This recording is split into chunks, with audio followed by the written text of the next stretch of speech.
नमस्कार मंडळी, अंकिता कुणाल यांच्या यूट्यूब चॅनलमध्ये तुमचं सगळ्यांचं खूप खूप स्वागत आहे. तर मंडळी, आम्ही निघालो होतो येडेश्वरी देवीच्या दर्शनासाठी येरमाळ्याला.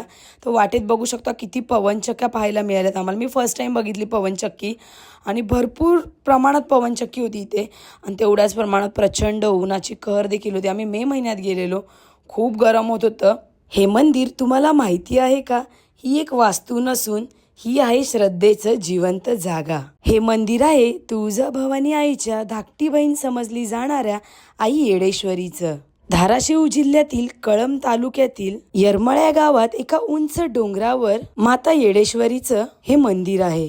आपण अनेक कथांमध्ये ऐकलं असेल, माता पार्वतीने दैत्यांना मारण्यासाठी अनेक वेगवेगळी रूपं धारण केली आहेत. परंतु माता येडेश्वरीचा हा इतिहासच वेगळा आहे. वनवासाच्या काळात प्रभू रामचंद्रांना फसवण्यासाठी माता पार्वतीने सीतामातेचं रूप धारण केलं. श्रीरामांच्या समोर जाऊन उभ्या राहिल्या. त्याच वेळेस श्रीरामांच्या तोंडातून आई तू वेडी आहे का असा उच्चार निघाला. त्याच वेळेस क्रोधातून न्हावून निघालेल्या माता पार्वतीने धारण केलं येडेश्वरीचं रूप. हे रूप इतकं अकराळ विक्राळ होतं की भगवान शंकराला पद घालून माता पार्वतीला शांत करावं लागलं आणि तिचं इथेच या येरमाळा गावात ठाण मांडलं. या येरमाळ्या गावामध्ये चैत्रात व अश्विन नवरात्रमध्ये मोठी यात्रा भरते. खूप मोठ्या संख्येने भाविक या यात्रेसाठी येतात आणि चैत्र महिन्यात इथे पालखी उत्सव संपन्न होतो तेव्हा न दिसणारे चुन्याचे खडे देवीच्या पालखीच्या आगमनासाठी शेतात दिसतात. या यात्रेच्या वेळी 5 दिवस आमराईत विसावा घेते. 5व्या दिवशी घुगरा वाटून देवी मंदिरात परत जाते आणि ही आहे आई येडेश्वरी.